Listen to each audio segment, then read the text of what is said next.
and came out and had a nice workout yesterday. Kind of getting them out of that finals mode. These guys have been in the grind here the last week or so. They had a week off, experience that. And for our guys to be back for the second time in 3 years, we hadn't been in 31 years. In fact, I told the guys when we were in the locker room after the game, it was a couple years ago. That was the exact words I told them. Obviously, we were very disappointed with the outcome of the game, but the message was, listen, it's not going to be 31 years before we're back in the Orange Bowl. I'll promise you that. And so it's good to have a chance to be back.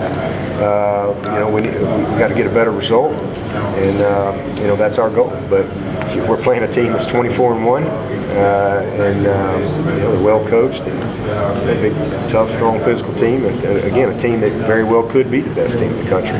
Outside of a couple of plays, who knows? It's just a very small margin. We're talking about 4, 5, 6, 7, 8 teams out there, kind of down the wire here. And but what a great opportunity and a great matchup. Great for college football. I think it'll be a highly anticipated game.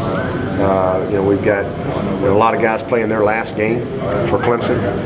Really a bunch of special individuals. And, I can't wait. I'm excited about it, and I hope that Clemson Nation will, jump on board. And Friday night in Miami, 8:30 prime time. I know we have an allotment of tickets, and we need to have to order more tickets. We need to get rid of those tickets quick and start getting some Ohio States. Make sure we got plenty of orange down there, because I don't have any doubt the Buckeyes will show up and bring a big crowd as well. Coach, you have some juniors that have decisions to make, after the season, maybe go. Is that something that could become a distraction for them? No. I mean, that's not. There's a time and a place for all that stuff. The focus is trying to win this game. It's that simple. Just like it wasn't a distraction for Nuke Hopkins last year. Had the best game of the year. It's not a distraction for us. We're going to plan. We're going to prepare. We're going to practice. And if we have somebody who makes a decision to leave after this ball game, that's the decision they make. You move on. Just the way it is. Within the confines of your bowl practice, the way everything's set up, what can you do with freshmen that are redshirting that you can't do during the season? Just more coach them. Once you get into the season, it's scout teams, and they're really having to simulate the opponent. That's really what they spend the majority of their time, because you're in that 20-hour rule, really 17 hours, because 3 of those hours are the game. So you got 17 hours to prepare the guys that are trying to play. And you grab time where you meet with them and things like that, but actually being able to coach them and get them the reps in your individual drills, the skelly, the inside, and we'll do all of that as we ramp up practice here. It's a huge head start for them, because a lot of them, again, haven't really been coached in that role since camp. They've been this team and that team and this team, and hey, you move over here, hey, I told you to spill it, hey, I told you to come up the field, that type of deal. And they haven't been with their coaches. The defensive guys are over with the offensive coaches. The offensive guys are over with the defensive coaches. So, to have a chance to kind of move everybody off the field and really dial in on those guys, it's a great opportunity. It really is. And that's why you want to be in bowl games. It's one of the reasons. The teams that aren't in bowl games, they lose that. You watch college football, you're a college football fan. From time to time, you'll watch games from other teams and all that. When there's drama out there, such as what we've all witnessed from last week with this Texas, with this Alabama stuff, as a head coach, you keep an eye on that stuff. You watch that, just like, wow, what's going on here? What's going on there? Well, I watch ESPN like everybody else. It is drama, and it's sad and frustrating at times. And I'm not throwing y'all on the bus, but that's just the world we live in. And everybody is looking for a story or whatever, and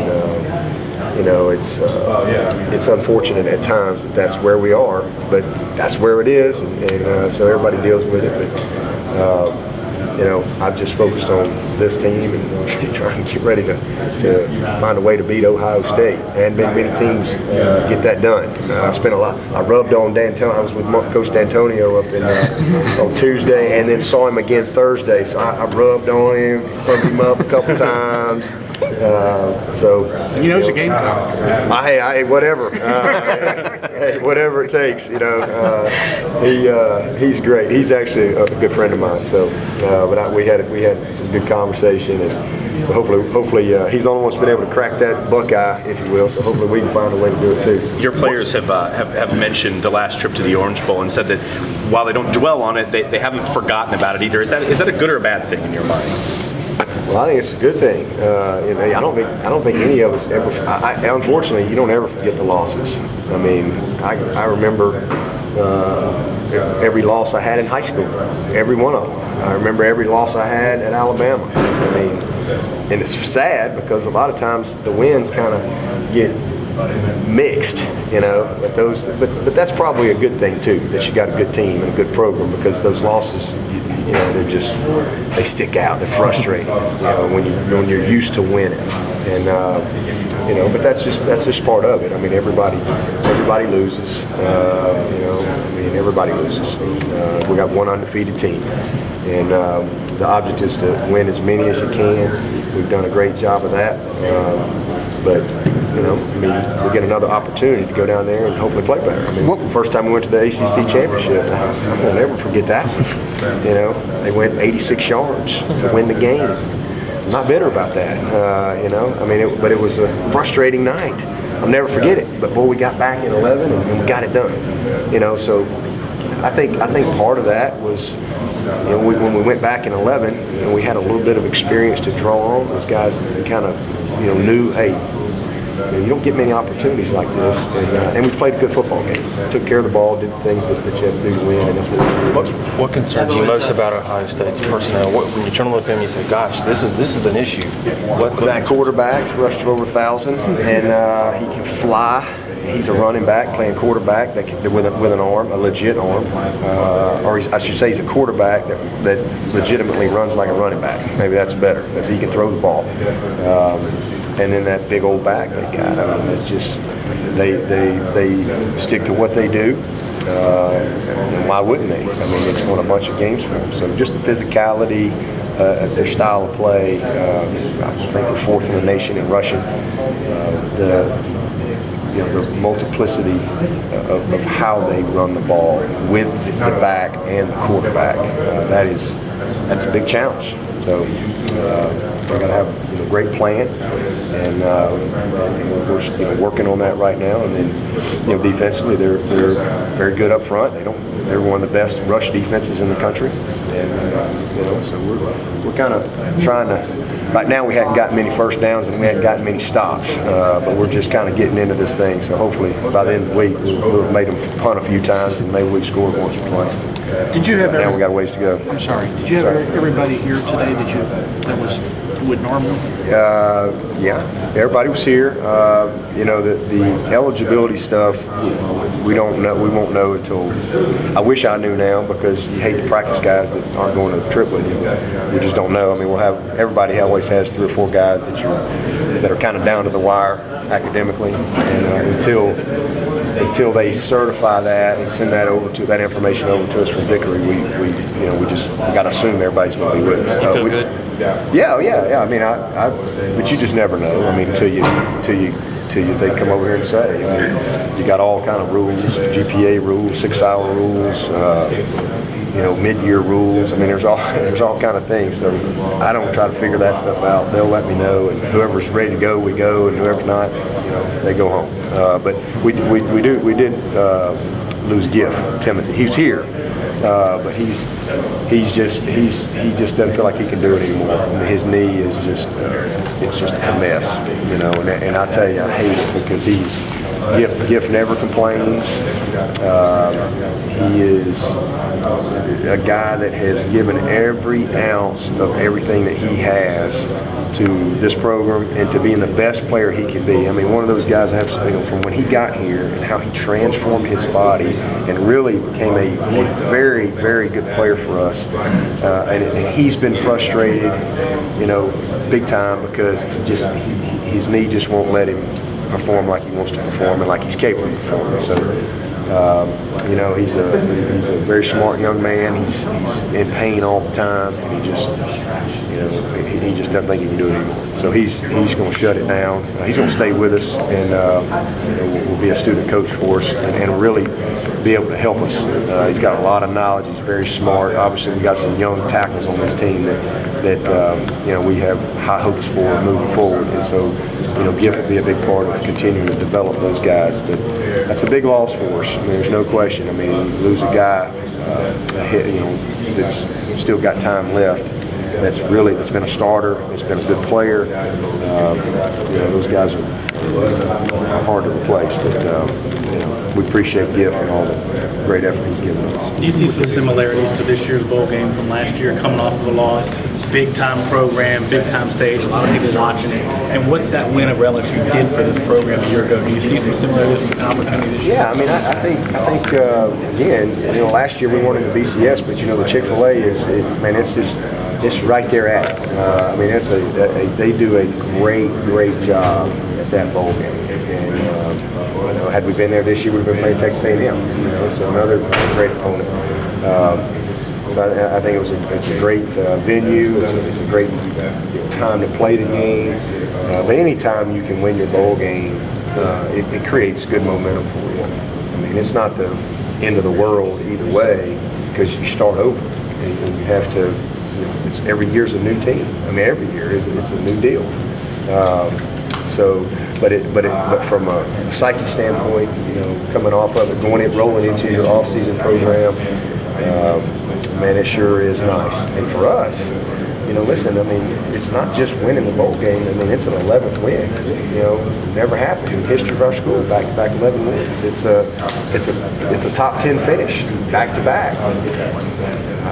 That's been a long time since that's happened. It's a BCS bowl win, and we've never been to a BCS bowl. Now we're in our second one. We got to get over that hump. That's one of those things we haven't done. It's one of them. There's not a lot of things we haven't done. That's one of them, and we want to win a BCS bowl. We want to have back-to-back 11 wins. We want to finish in the top 10. We want to consistently be, that type of program. So it's a huge game and a huge opportunity, and then not to mention they're playing, Ohio State, who represents the best of the best. I mean, they've been unbelievable. Coach Meyer has done a great job everywhere he's been. So this is a great challenge for us, and we got a lot of work to do to get ready. Thoughts on finally getting a chance to coach McKenzie? Well, it's good. He actually looks good. He's moving around good in the scout group, and I'm anxious to see him as today we just kind of got started with a good individual. We want to really, before you just throw him out there, we want to really kind of reteach some things and get a good foundation. And then we'll ramp it up as we go through this week, and we'll have a couple of days work with those JV guys at the site. So I'm excited. Like I said, it seems like he's in a good spot right now, and hopefully he'll continue to do that. We've seen CJ come back. Maybe some people didn't think he would. We saw Taj come back last year. This year with Sammy and Vic. What's the conversation going to be like? And I mean, do you sit there and point out, hey, CJ came back and look what it did for him? No, we just go through the same process that we go through with all those guys. Here's accurate information, not what some guy on TV says. Here's really what the information is, and submit your paperwork, see what it says, and then you make a decision. Just like Newt last year, he got his paperwork in the second round. He felt good about it, and he left. Spiller got his paper. He was a late first round guy. He didn't like that. He wanted to be a top 10 guy. So everybody has their own reasons for making decisions and all that kind of stuff. But our role is just to make sure they got good, accurate information, counsel them, give them our opinion, and then support them. With whatever they decide, and that's what we do. Would you stand pat that if he's not a first-round projection, you think it's best typically? I don't think there's any question. I've always said that. If you're not a first-rounder, it's not a good long-term decision. It's just not, especially where it is financially now, and all these rookie contracts are 4 and 5 years. So the only thing guarantees is what you get on the front end. So to get to a 4th or 5th year and get a second contract, the odds are really against you in that regard. But again, everybody has to make those decisions. But that's my personal opinion. That's what I would tell any of my sons. I just think that you want to maximize your one opportunity. If you come back and you're still a third, fourth, fifth rounder or a free agent, who cares? You maximized your opportunity, and it's an honor and a blessing to have a chance to go and play at the highest level. But I wouldn't go at a discount, and I think that we've got a few guys that if they came out now, they're not going to get what I think they're worth. And that's just the way it is. But again, that's not my decision. When did Giff make the decision? Friday. He actually called. I was gone all week, and he wanted to meet with me yesterday, and he came in and met with me, and we talked about it, and so I talked to the team about it yesterday, and we'll move forward. How many spots, or just off the top of your head, do you have now in this upcoming signing class? The 14 class. I don't know yet. It's fluid. I mean, it's just too many moving parts right now to say, boom, this is what we got right now. But could be 3 to 4 more. Possibly anything. I mean, like I said, here's a guy that I got in my number. That now all of a sudden he's not in my number. Sure. I didn't know that until yesterday. We got to see what's going to happen with a couple of our junior guys. That affects it. Sometimes you have a guy that may come to you at the end of the year, Morgan Roberts, that said, "Hey, I want to go to Yale." Was it Yale? Did you go to Yale? I think it was Yale. So those are things that you just never know. So that's a fluid situation, but I like where we are recruiting, and we got a great class. If we quit right now, we got a great class, and but hopefully we'll be able to finish out strong. What's your bowl practice philosophy? In other words, do you devote 100% of the time to Ohio State, or do you lay groundwork for next spring? Or both? Well, we a lot of work on ourselves. Just getting back to some fundamental stuff. Obviously, a lot of work on Ohio State. And then a lot of work on the development of our team for the spring. A lot of guys who haven't been coached, and, start that process. It really pays off because we've seen some guys that get better from the time we start. It'll happen this year. From where we are right now to the end of bowl practice, some of these young guys, they'll get that spark lit and that confidence and the momentum for them going into their off season. It's been a long year when you're not playing. So it's a combination of all those things. Urban said that he didn't know you very well before 2 years ago when he got to do a couple of those ESPN games. I mean, what was that about when you got to know him a little bit as well? Yeah, it was really the first. I've been around him some, but when he came in here a couple times, first time, and then we've been on 2 Nike trips together. So I got some good stories on him.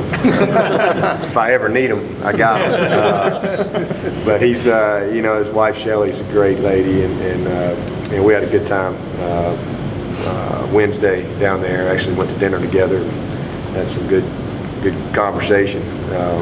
So it's good. It's always good when you're the guy on the other side that you're playing. You can, got a decent relationship with them, and it's not awkward or uncomfortable or anything like that. What was your impression a couple of years ago when you made that decision to leave Florida and his family and everything? Just like everybody else, wow, boy, that's a big job, and it's a big decision to see a guy step away. But I think he's very candid with, and it's one of the things that I try to be mindful of, and I'm as guilty as anybody in how trying to keep a balance and not let the job just consume you as a human being, because that's what happens. Sometimes, and in fact, we talked about that Wednesday night. And just what he said. He said I was crazy. He said, and it about killed him, And for him to be at that point and have to step back. And so for me, I'm obviously, and we got similar paths. It's interesting because I tried to get his job. He was receiver coach his whole life, and then he got the Bowling Green job. And I was just leaving Alabama, and I tried to get his receiver job at Notre Dame. Didn't get it. Glad I didn't get it because they got fired the next year. So I'd have been one and done. Maybe I'd have made them better. Who knows? I'd like to think so anyway. But no, so I followed him a long time, and then I actually went out to Utah for about 3 days when he was at Utah, and spent some time with their staff studying ball, and that was the first time I had met him. And then both being receiver guys and seeing some of his video stuff over the years and things like that. And then when he came down to Florida, then it was more adversary at that point, recruiting against him. But didn't have a lot of interaction with him. But over the last 3 years, I've had quite a bit, and he's really changed a lot. He really has. And it's been good for me to see that, and it was good to hear him talk about it the other night. Changed how? I think just perspective, balance, priorities, keeping things again just in the proper perspective. And he's had some good advice to me as I'm trying to keep my career going and maybe avoid some of the pitfalls. All set? Okay.